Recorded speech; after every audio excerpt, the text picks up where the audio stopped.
За өнөөдөр би зөвлөлөөс тухайлбал 3 7 3 4 5 хэмжээстүүдийн амьдрал бидний амьдралын утга чанар ялгагдах шинжүүдийн талаар өгсөн.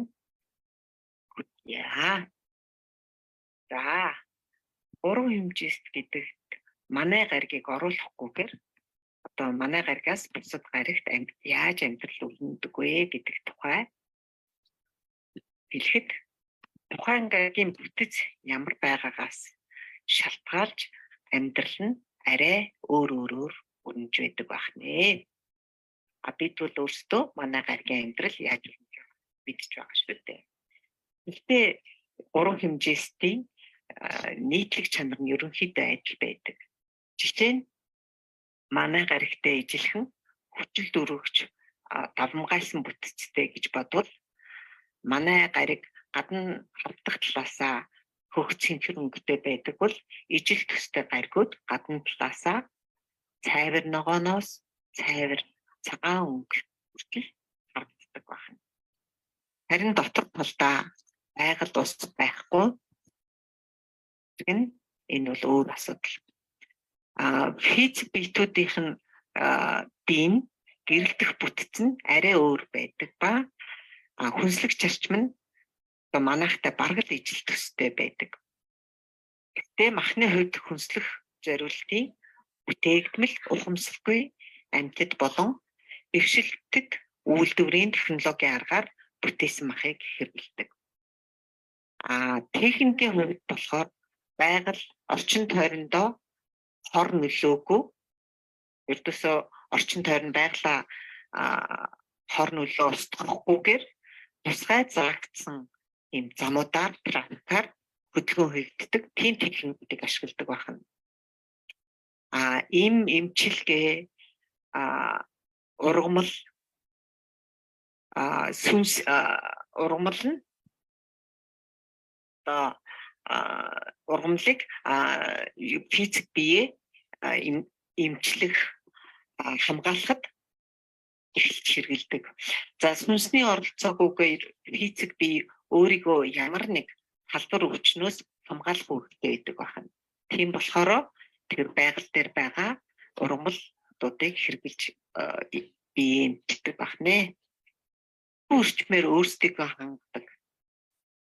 Тэгээд зарим гаригт нь худалдааны мөнгө, заримд нь солилцооны зарчим өөрчилдөг. Нийтлэг амьдралын бүтц нь бусад 3 хэмжээстэй ерөнхийдөө ийм байдаг байна. За 4 хэмжээстүүд тэдгээрийн орчнолуудын нийтлэг чанар нь мөн тэдгээрийн одоо 3 хэмжээстэй бол одоо тэднүүсийнхаа бүтцээс хамаарат арай өөр байдаг бол 4 хэмжээстүүдийн хувьд бол тухайн гаригийн бүтцээс үл хамааран оршдог. Ихэнх 4 хэмжээстүүд 5 руу ороход физик болон ухамсарын хувьд бэлэн байдаг тул ямар ч гаригт өөрсдийн амьдрах орчноо бүтээн бусгалтоор байгуулж орших чадвартай байдаг байна. Тэд ургамлан хүнстэн бөгөөд шаардлагатай үедээ махан хүнсийг бага хэмжээгээр хэрэглэдэг. Ер нь 4 хэмжээстүүд өөрсдийнхөө тэр орчныг бүтээн оршдог учраас тэдний одоо бүтээлч чанар нь маш өндөр байдаг. Тийм учраас тэдгээрийн одоо дэвшлэгдэх технологиудыг бусад өндөр хэмжээстэйхэн ашиглах тохиолдол байдаг байна. Тэд байглаас хамааралтай бус харин байгалыг тухайн оршин буй гариг дээрээ бүтээн байгуулж байдаг. Тэгэхээр 4 хэмжээстэй оршинлууд ер нь нэг гаригт нэг дор шарт хямдрах дурггүй. Тухайн гаригт цөөн тоогоор чиг холбоо гаригуудад ч юм уу тарж хоорондын холбоосоор нь холбогдсон амьдрах сонирхолтой. Эцсийн гэдэг нэрлэгддэг 4 хэмжээстийн бүтээмж чадварын хувьд үргэлж өсч байдаг тул тэнд 4 хэмжээстэй амьдрал маш их өрнөлттэй тийм оршинлууд байдаг байна. 4 хэмжээстэй хувьд. За 5 хэмжээстийнхэн гээд 5 хэмжээст гэдэгт олон төрөл зүйлийн хамаардаг. Үүнд нь хүн дүрт оршинлууд, амьтны дүрт оршинлууд мөн бусад төрлүүд ордог. За мэдээж хүн дүрт гэдэгт толгойн хэлбэрээс бусд нь одоо хоёр хөлтэй, хоёр гартай бүх юм хүний дүрстэй тийм одоо оршинлуудыг хүний дүрст оршинл гэдэг байна. Толгой хэлбэр нь бол заавал толгой хүний толгой шиг гэжтэй янз бүр байдаг байна шүү дээ. Амьтны дүрт гэдэг бүх юм амьтны шин чанар агуулсныг хэлдэг. Мөн зарим тохиолдолд доод энэ одоо амьтны дундаас дээш хүн дүрт байх оршинлууд байдаг байна. Зарим тохиолдолд тэдгээрийг холимог төрөлтнүүд гэж хэлдэг байна. Хүн ба амьтны дүрс мөн холимог төрөлтнүүд гэж байдаг байна. Тэгэхээр холимог төрөлтнүүд нь ихэнхдээ доод бие нь доод эсэ дээш хүн дүрстэй тий байдаг байна. Мэдээж тэд амьтны муу уналттай төрөл зүйлээс дэвшиж байгаа төрөлтнүүд тул холимог гэж хэлж байгаа юм байна. Хэрвээ дэвшээгүй байж байгаа юм бол тэднээс чинь амьтны төрөл байх нь шүү дээ. За хүн дүрт тав оршинлууд ер нь холимог хүнстэнгүүд байдаг. Тэд ургамал, жимс, мах буудаан хүнстэнгүүд. Амьдралын хувьд өөрсөддөө ээлтэй технологи давмгай ашигладаг бөгөөд тэг энергийг нийтлэхээр хэрэглэдэг. Эрчмийн хувьд тэд төрөл зүйлээс хамаарч зарим нь нэг дороор амьдрах сонирхолтой байдаг. Тухайлбал энэ хүн дүрст оршинлууд маш ихээр нэг дороо шавж амьдрах талтай байдаг байна. Тэд гаригийн гадаргад амьдрах боломжгүй байх юм бол тэр гаригийнхаа гадаргад вакуумдаад шинэ амьдрал үүсгэн оршдог. Хэрвээ тэгээ вакуумдах боломжгүй байх юм бол гаригийнхаа дотор талд амьдрал үүсгээд амьдардаг. Одоогийн энэ шилжилтээр ер нь ихэнх 5 хэмжээсний оршинлууд зүгийн балан хүнстэнгүүд болох нь ихсэж байгаа. Шилжилт рүү төгсөн 5 хэмжээстүүд хамгаалалтын төхөөрөмжтэй явдаг. Энэ ямар төхөөрөмж байдаг вэ гэхлээр гаднаас ирэх альва өвчлөлийг тухайн төхөөрөмж нь дор нь устгаж идэг.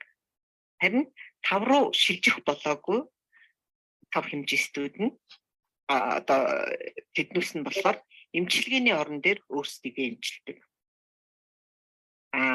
Тэр 5 хэмжээстүүдийн ер нь худалдааны төрөл нь ихэнхдээ 3 төрлийн худалдаа үйлчилдэг. Яг л манайхтай ижилхэн. За хамгийн ихнийх нь энэ болохоор бараагаар солилцох буюу бартеринг, трейдинг гэдэг ийм худалдаа солилцоо байдаг байна. Хоёрдугаарт нь болохоор яг манайхтай ижилхэн мөнгөний бодит мөнгөөр мөнгөний систем үйлчилдэг. Гуравдугаарт нь болохоор өөртөө хангах, өөртөө бүтээх, үйлдвэрлэх тийм хэлбэрийн 3 төрлийн худалдааны хэлбэр байдаг байна. 4-5 руу дэвшсэн нэг хэсэг нь мөн л жижиг холбоо гарагт тарж амьдардаг. Хүн дүрст оршинлууд заримдаа голограммаар хот бүтээсэн байдаг. Тэгэхээр тэр голограммаар бүтээсэн хоттой байгаа нь бусад 6-7 хэмжээс техник хамтдаа орших боломжийг олгож идэг. Тэд технологийн талаар 6-7 хэмжээстүүдтэй их өрсөлддөг бөгөөд шинэ арга ажиллагаан дээр их анхаардаг юм байх нэ. 5 хэмжээстэйхэн. Ерөнхийдөө 3 хэмжээсттэй төстэй. Гэхдээ тэд амгалан тайван байдаг нь ерөнхийдөө тэр гаднаас одоо сансар окторгуйд ч гэсэн одоо манай гариг дээр рептилүүд ингээд хортой сонзон долгион нь татамжуудыг байнга татж хахад энэ сонзон хортой долгион нь зөвхөн одоо манай энэ дэлхий дээр байгаа хүн төрөлхтөнд хортойгоор барахгүй мөн тэр тухайн галактикта сансар окторгууд тэр долгион цацавж идэг байна. Тэгэхээр бусад тав хэмжээстүүд болохоор яагаад амгалан тайван байдаг вэ гэхээр тэрнээс хамгаалсан нэгдүгээрт тийм гарига хамгаалалтай байдаг. Мөн тэгээд тэр хүлээж авахгүйгээр таван хэмжээстүүд мөн өөрсдөө тийм төхөөрөмжтэй байдаг байна. Тийм учраас тэнд бол маш амгалан тайван байдаг байна. За амьтны төрөлт оршинлууд гэж дээр нэмж байгаа. Амьтны төрөлт оршинлууд бол ихэнх тохиолдолд хүнд өсдүүдтэй хамт оршдог ч гэсэн зарим төрлүүд нь тусдаа бүр гаригийг эзэмшээд өөрсдийн амьдрах орчныг бүрдүүлэн оршдог. Хэд заримдаа оршин буу гаригтаа төрсээр байгаль бүтээсэн байх нь шилдэг байдаг байна. Тэгэхээр ер нь 3, 4, 5 хэмжээстэд ийм одоо хүний дүрст, амьтны дүрст, холимог дүрст оршинлууд хэрэгтэй иймэрхүү байдлаар амьдардаг байна. За энэ юуг өгсөн, ярилцлагыг өгсөн Этрогор 7 маань одоо та нас номоо уншсан бол номон дээр Арслангийн дүртэй тийм тэднүүсийг болохоор сторчууд нэрлэдэг тэр оршинлуудыг. Тэр сторчууд бол бүр хамгийн эртний тийм оршинл юм байна. Гэхдээ хамгийн анхан байхдаа яг 4 хөлөөрөө явдаг тийм амьтны дүрстэй байжгаад яванда хөгжиж дэвшээд 2 хөл дээрээ босч явдаг болоод тэгээд хүн дүрстэй болоод одоо хүн дүрс оршинлуудад багтдаг байна. Тэгэхээр амьтны дүрс оршинлууд ч гэсэн хүн дүрстэй ижил оюун ухааны хувьд ингээд хөгжин дэвшиж болдог. Тэгээд тийм ухаантай байдаг байна. За өнөөдрийн 3, 4, 5 хэмжээстүүдийн амьдрал ямар байдаг байх нь уу? 5 хэмжээстүүд дээр ямар оршинлууд байдаг байх нь уу гэдэг талаар дээд зөвлөлөөс Этрогор 7-гийн өгсөн мэдээг хүргэлээ.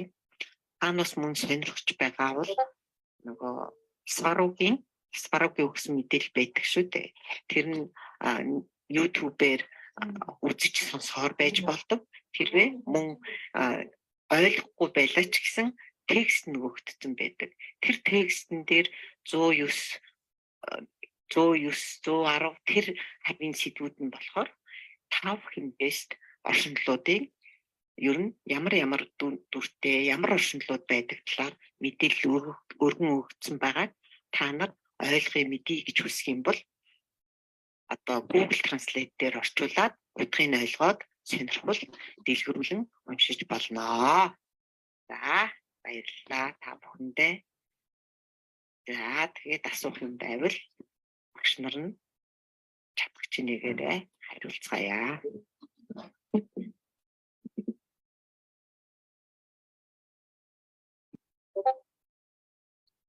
Эно сонсож байна уу? Сонсож байна. Өдрөө мэд. Ихний асуулт юм ээ.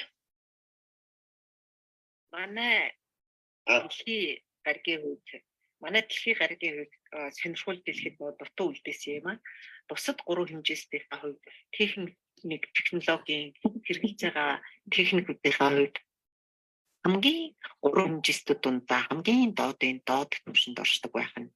Яагаад гэхээр дандаа одоо хэрэгжилж байгаа техник, машин техникүүд нь маш хамгийн болох бүдүүлэг байгаль орчиндөө аюултай, заавал зам тавиад, замтыг үрээ явдаг, мөн бензин түлш хэрэгжилж байгаль орчноо бохирдуулдаг маш хамгийн бүдүүлэг тийм доод түвшинд оршдог юм байна.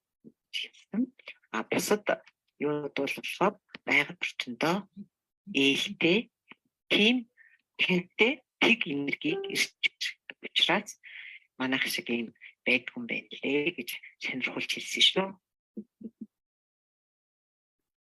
Мэдээж энэ хүнд тултай гариг дээр улам хөндрүүлж одоо бид нарт асуудал үүсгэх нь хэд ашигтай байдаг вэ? Ойлгомжтой тийм ээ.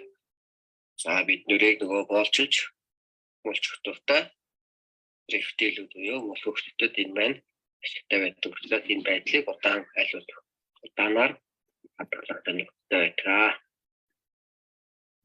Манай Лундам галактикт эдгээр орчнууд байдгүй гэж асуусан байна. Тэгэхээр манай дэлхий дээр гэвтэл одоо 3-4 хэмжээс давхарлан орших, бүр 7 хэмжээс хүртэл бүгд зэрэгцэн давхар орших боломжтой. Гэхдээ бүр 7-нууд бол байдгүй бах. Гэхдээ 7 байж болох юм тэднээс давхарлан биднээстэй хамт оршдог. Биднээс хавахгүй гэхгүй байгаа учраас доод хаяж дэлхий дээр тийм байгаа болохоор гэхдээ дэлхий маань онцгой гариг гэсэн хэлтэй тэгэхээр байдаг. Ана 12 асуусан байна. Дэлхийд дээд хэмжээчдүүдээс тусгай даалгавартай хүн болж ирсэн ч тэрийг одоо бол санахгүй явж байгаа төрөлтнүүд байдгүй.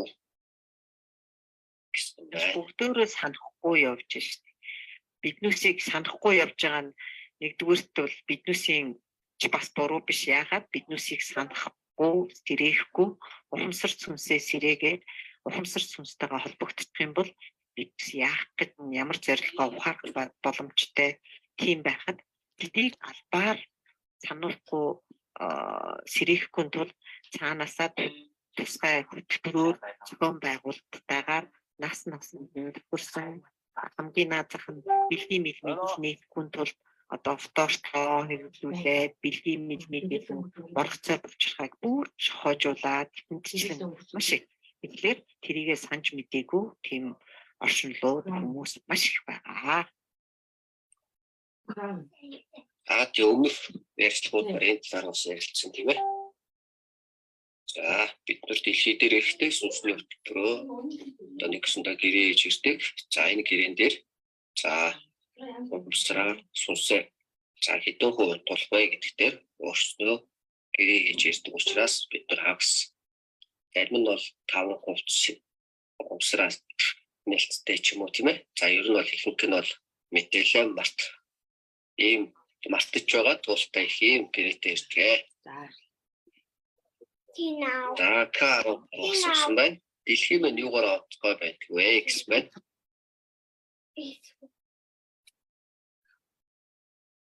За энэ талаар бас өмнөх ярьцлагууд дээр бас зөвлөлөөс өгсөн дамжуулалт дээр ярьсан тийм ээ. За энэ дэлхий маань бусад гаригуудыг бодвол маш өндөр туултай бас туултын хажуугаар сорилттой байдаг учраас за бусад өөр хэмжээстэй улсуудыг за өрн дуудах юм шалтгаан болдог. За бусад гаригууд дээр бол туулт байлахад сорилт байхгүй тийм ээ. Нэгсэндээ янз бүрийн үндцүү даалгаврууд байхгүй учраас одоо өөрийгөө сүнсний хөгжлийг явуулахад байн бодгалтай бол амар байдаг. Манай дэлхийд бол маш хүнд, ер нь бол маш хүнд ургалтын параграфтай хариг гэж ойлгоход болно. Энэ талаар бас номон дээрээс дэлгэрүүлээд өнөө мэдлэг номон дээрээс дэлгэрүүлээд ойлгох болно тийм ээ. Наран спорсоос асуусан байна. Манай дэлхийд амьтан хүн болж хүн төвтөн болж ухамсар нь өгсөн тохиолдолд юу бид махыг дэвшилтэт технологиор боловсруулахын тулд яг ёстой вэ? Технологийн боловсруулсан байдлыг бий болгохын тулд дэлхийн хүмүүс бид юу юм бэ гэсэн байна.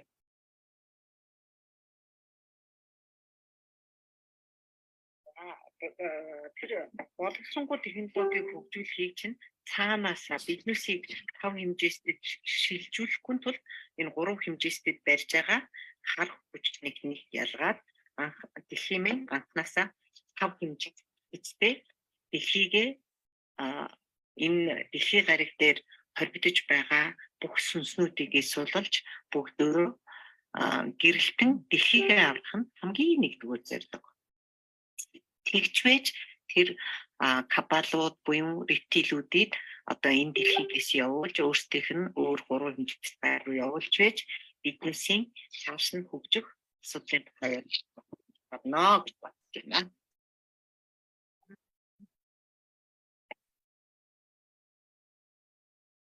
Тэгэхээр бид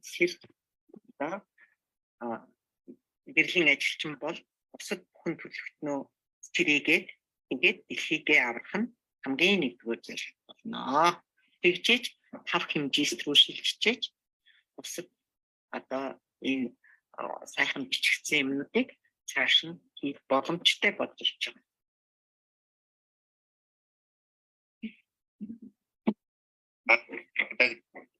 Газар хөдлөлт үер усны аюул ихсээд байна. Энэ дэлхийн хүмүүст ирж байгаа шийтгэл мөн үү? Мөн ийм байгалийн үзэгдлүүд улам ихсэн гэж сошиалаар яваад байгаа нь үнэн үү? Байна.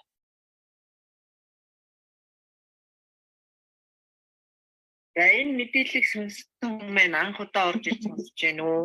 Урд урдын мэдээллүүдийг сонсож ирсэн үү? Урд урдын мэдээллүүдийг сонсож ирсэн бол энэ талаар ерөнхийдөө ойлголттой болсон байгаа. За шийтгэл бол биш ээ. Албаар улам ихсэн ингэн тэгнэ гэдэг байгаа чинь хүн төрөлхтнийг сэрээхгүй давтамжаар унгахын тулд нэгдүгээрт айдас давтуулж таансын давтамжийг унгахын тулд одоо мэдээллийн хэрэгслүүдийг ашиглан хурамчаар албаар тарааж байгаа мэдээллүүд нэгдүгээрт болно. Хоёрдугаарт газар хөдлөлт тэр юунууд нь цаанаасаа байглаас явагдаад байгаа юм биш. Газар доор одоо энэ юунууд маань технологиг хэн авах вэ гэд газар доор болж байгаа маш их олон тэр юунуудаас хоорондынх нь тэнцлээс болж энэ газар хөдлөлтүүд энэ гамшгууд болоод байгаа мөн албаар энэ хабаалууд маань технологиг ашиглаад газар зүйн ийм янз бүрийн гамшигыг албаар үзүүлж идэг. Тэгэхээр тэр мэдээллүүдийг танаас уншиж мэдсэн лөө гэж бодож чинь тэрийгээ илүү дэлгэрэнгүй уншаарай.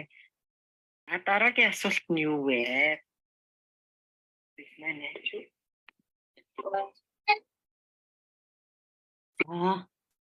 Бид петролаар ухамсар цэгцэрлэлт өндөрсөж төвшин ахиулахад аажмаар өвсөн тэжээлтэн шиг махнаас бүр гарч байж төвшин заавал ахих уу? Эсвэл зөвхөн мах идэхээс татгалзах уу гэсэн байна. Тэнгэрийн одон минь гэсэн байна. Манай сурагч байна те. За хүн сая өнөөдрийн юун дээр бусад юунууд ч гэсэн махан хүнсдэн байдаг гэж ярьсан шүү дээ. Тэгэхээр биднээс хэрвээ одоо бие бүр одоо гэгээр хүртэл ингэх юм бол заавал махнаас гарах шаардлагатай. Ерөнхийдөө энэ айдас агуулсан энэ одоо манай малын маань мах маань одоо нэгдүгээрт одоо айдас биднүүсийн татамжийг унгах айдсыг шингээсэн байдаг. Хоёрдугаарт нь шууд хэрглэж байгаа учраас ер нь бол махнаас гарч иж гэгэрэлт хүрнэ. Тав хэмжээстэй шилжихийн тулд сэрцэн хүмүүс нь тав хэмжээстэй шилжсэн хойно махны уургийг тийм юугаа бол орж иж үл тэрийг хэрэглэх байгаа гэж бодож байна. Ер нь бол тав хэмжээс рүү шилжих бүх махнаас гарсан баг. Одоо өөрсдийгөө бие тэр гэгээр хүртлээ явахгүй хүмүүс нь бол заавал махнаас шаардлагагүй махаа аль болохоор багасгаад өөр төрлийн махнуудыг хэрэглэж болно даа гэж бодсон. Бүхнийхтэй махнаас гарсан баг. Сайн байна уу? Дэлхийг тойрсон торлог бүрчийг ажиглах боломжтой юу? Дэлхийгээс хэдэн километр зайд байдгийн болоо гэж уугна асуусан байна. За биднээс хэрвээ ингээд тусгал сургалтандаа яваад тэгээд ядахнаа өөрсдөө астрал аялал буюу сүнсний аялал хийж чаддаг болох юм бол өөрсдөө тэрийг ажиглах боломжтой гэж хэлсэн. Одоогоор биднээсээс одоо астрал аялал хийж сурсан хүн арай байхгүй учраас гарч үзээгүй болно.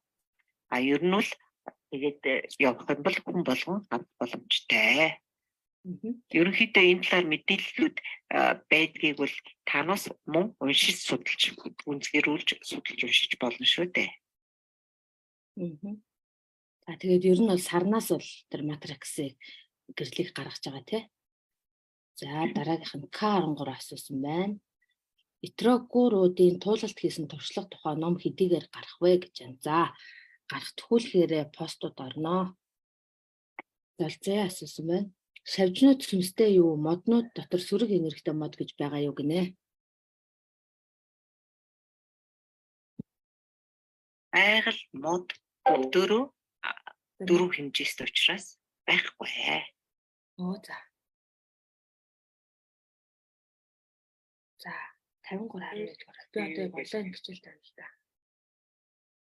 Тархинууд маань сонсгүй. Төрөлтөн гэдэг бол өөр юм шиг байна. Эрэлтчингийн хувьд өөрийгөө сүнстэй эсхийг яаж мэдэх вэ гэж байна. Тэгэхээр одоо энэ хэрвээ энэ бяцлаглалынхаа хичээл сууж байгаа бол дотоод ухамсараа сүнсээ физик биетэйгээ нэгдэж холбуулад сүнстэйгээ ярих ийм дасгалуудыг сүнсээ мэдрэх ийм дасгалуудыг хийж байгаа болохоор тэгж мэдэрч болно. Өөрөөр энгийнээр мэдэх боломжтой юу өөртөө сүнстэй гэх юм би юу чарах.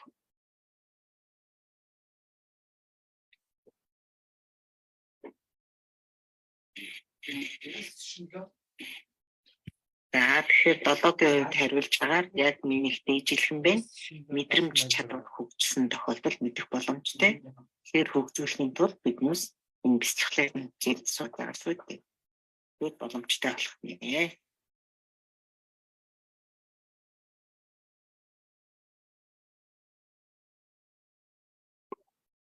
За наран сахиус асуусан байна. Махыг эсийг ургуулах принтинг аргаар хийж байгаа гэсэн мэдээлэл үүсэн. Энэ хэрэглэнд нэвтрэхийн зөв эсгийг мэдэхгүй. Мөн бүргэрийн махыг японочууд хиймлэр гаргаж авсан мэдээг бас харж байсан.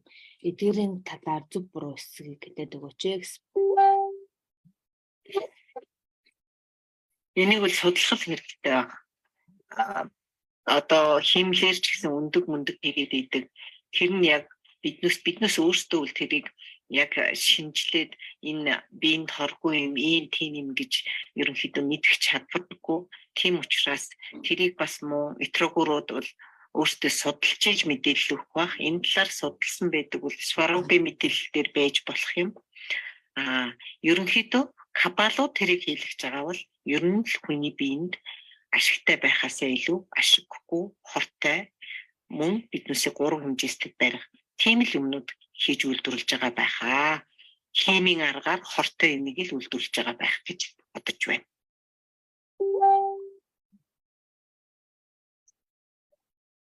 За цулцын асуусан байна. Урд хойд төрөлд амтны төрөл шавжид төрөл олох тухай зарим мэдээлэл байгаад байдаг. Тэдний талаараа гэсэн.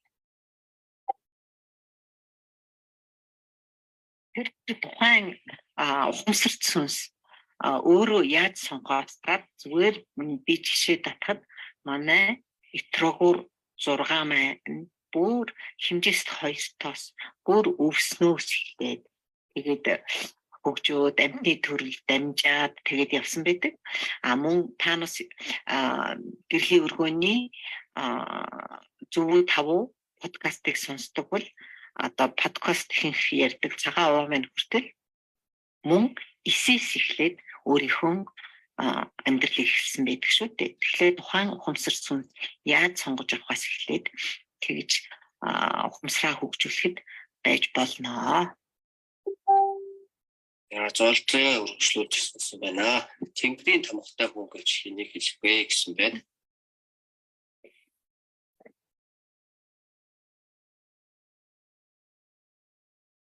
Манай монголчуудыг тэнгэрийн тамгатай гэдэг шүү дээ. Хөх тамгыг нь улаачтай буун өөрөөр буун гэсэн одоо хүүхийн онгод төмрүүдийн тамгатай үрдээ буудаг гэж тэрийг хэлж болно. Мөн хөх талбыг маань тэнгэрийн тамга гэж хэлдэг шүү дээ.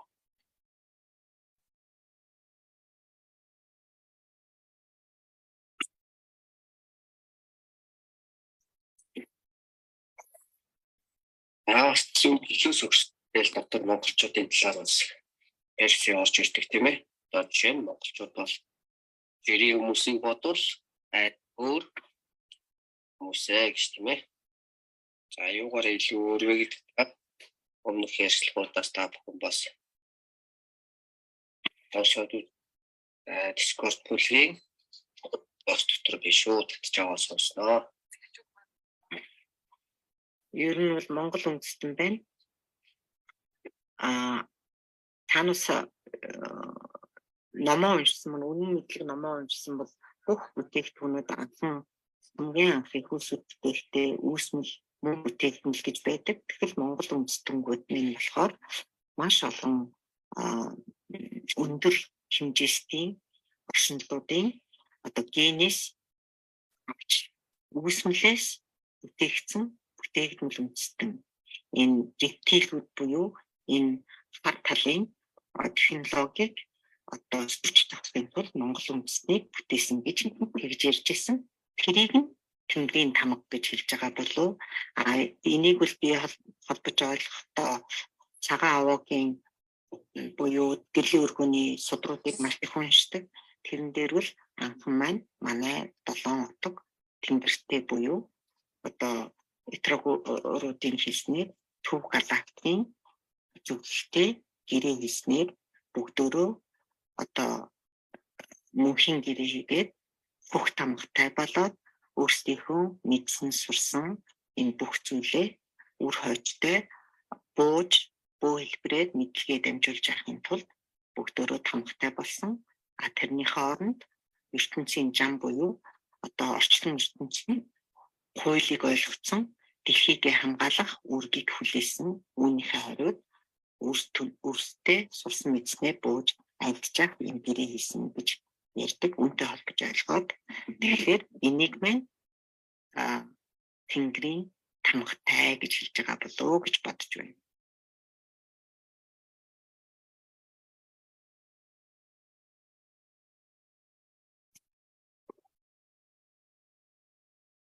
Золцыг асуултанд давхар хариулагдсан баг тий. Нүдний дор тод улаан мэнхтэй тэрийг харсан хүмүүс тамгатай хүүхэд байна гэдэг байдаг гинэ.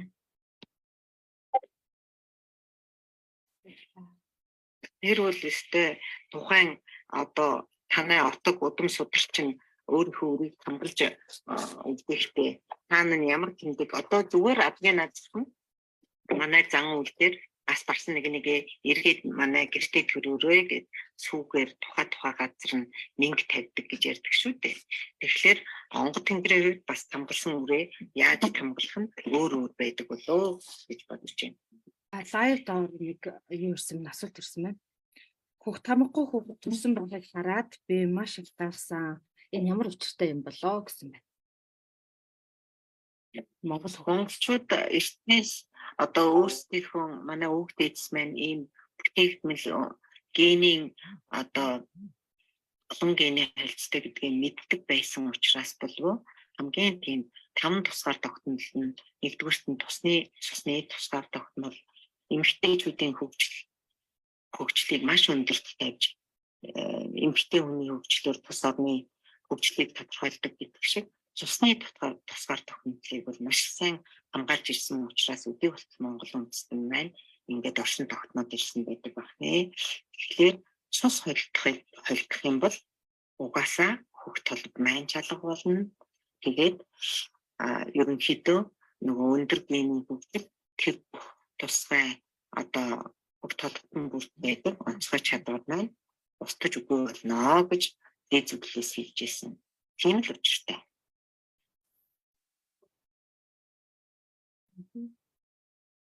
За алдармаас ismэн өөрийнхөө бие дотор яваад байгаа юм шиг үйл явц үе болоод байдаг. Махьясаа хараад ч байгаа юм шиг ийм юм байж болов гэсэн.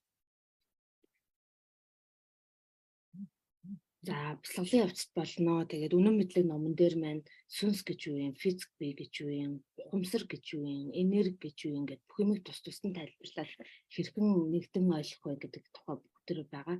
Тэгэхээр яг бяцлал хийж явах явцад өөрийнхөө одоо ухамсар сүнсийг сүнсээ ухамсараасаа ялгах ч юм уу тиймэрхүү мэдрэмжүүд бас авч иж болох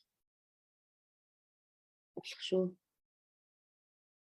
За яг би эргэтэн дээрээ төвлөрсөд одоо ходоодн дээрээ ч юм уу зөвхөн дээрээ ч юм уу төвлөрсөд ходоод зүрх одоо бүх яс дотоод хэрэгтэйдээ харж болдог гэсэн явцад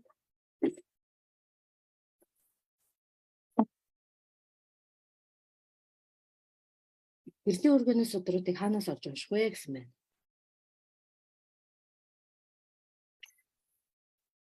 Найн шарга дээр арга бэлэг төв гэж байдаг. Тэрний 3 давхарт нь бүх судрууд нь одоо шууд үнээрээ байж идэг шүү.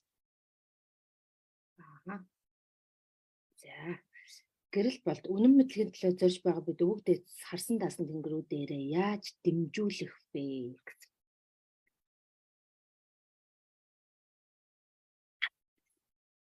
Яг өчигдрийн үед ерөнхийдөө манай онгод тэмдрүүдийн талаар бидний асуултанд програм маань хариулсан. Тэгэхээр онгод тэмдрүүд маань ч гэсэн одоо сүнс болчоод онгод тэнгэр болчоод мөн одоо ухамсарт сүнсээ хөгжүүлээд явж идэг. Тэр хөгжлөөс хамаарч одоо энэ ярьж байгаа хамгийн дээд зүйлийн биднээс ярьж байгаа энэ мэдээллийг ойлгох нэг нь байна. Арай хөгжлөнд болоогүй байх юм бол ойлгохгүй нэг нь ч байна. Дэмжүүлэх гэх юм бол миний харуул одоо ингэдэг бүх юм маань давтамж чичирхийлэл одоо тиймсүүд дээ. Чи өөрөө өөрийгөө хөгжүүлээд, мэдлэгээ хөгжүүлээд, үнийг мэдээд байх юм бол чиний давтамж чичиргээ өндөрсөх тусам тэний өндөр дээд онгодууд чинь бууж ирнэ. Тэгэхээр тэднээс бол угаасаа энийг ойлгоно, дэмжинэ. Өөрөө өсч хөгжиж онгодуудынхаа дэмжилгийг чиний яг одоо ухаарл тархины чинь багтаамжийн хэрээр чиний гаргаж байгаа давтамжид тохирсон онгод тэнгэр чинь дээрээс бууж ирдэг. Тийм болохоор дэмжүүлэх гэх юм бол өөрийгөө хөгжүүлэх нь нэг тэргүүн гэж бодож байна.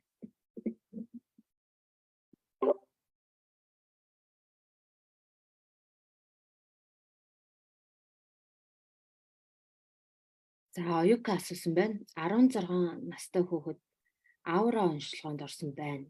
Энерги сүрэлт ихтэй лус хөлөөр нь ороосон гэсэн энэ байж болох уу гинэ. Энерги соролт ихтэй гэж байна. Яг энийг үл мэдэхгүй маа. Ерөнхийдөө урд нь бас энэ аураны төхөөрөмжийн талаар асууж ирсэн. Заримуд нь бол худлаа байдаг. Яг бас үнэн бодиттой ч байдаг гэж хэлсэн. Тэгэхээр биднээс одоо үнэн бодиттой байна уу, худлаа байна уу гэхийг мэдэх боломжгүй. Тэрийг тайлж байгаа хүний мэдлэг боломжоос бас болдог байх. Тийм болохоор энэ харьцангуй ойлголт учраас тайлбар хэлж мэдэхгүй маа.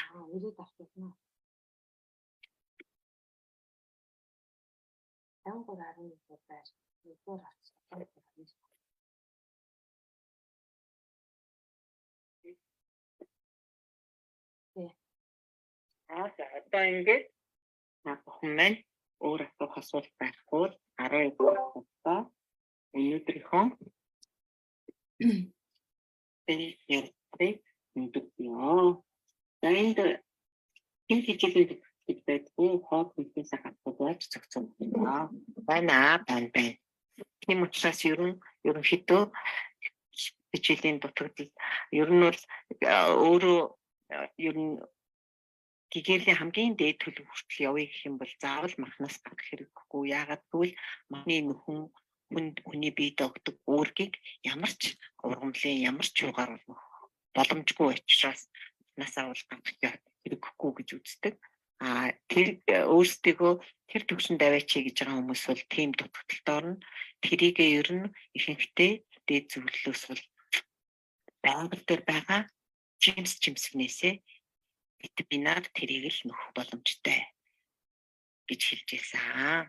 Гэхдээ огцом ер нь хоол хүнснээс гарч болохгүй. Айжмаар орлуулах маркаа бие дасгаж тэгж гарнаа гэж ярьж ирсэн. За аваа дахиж байна гэд баах арх хөргөд байдгийн зүг үү?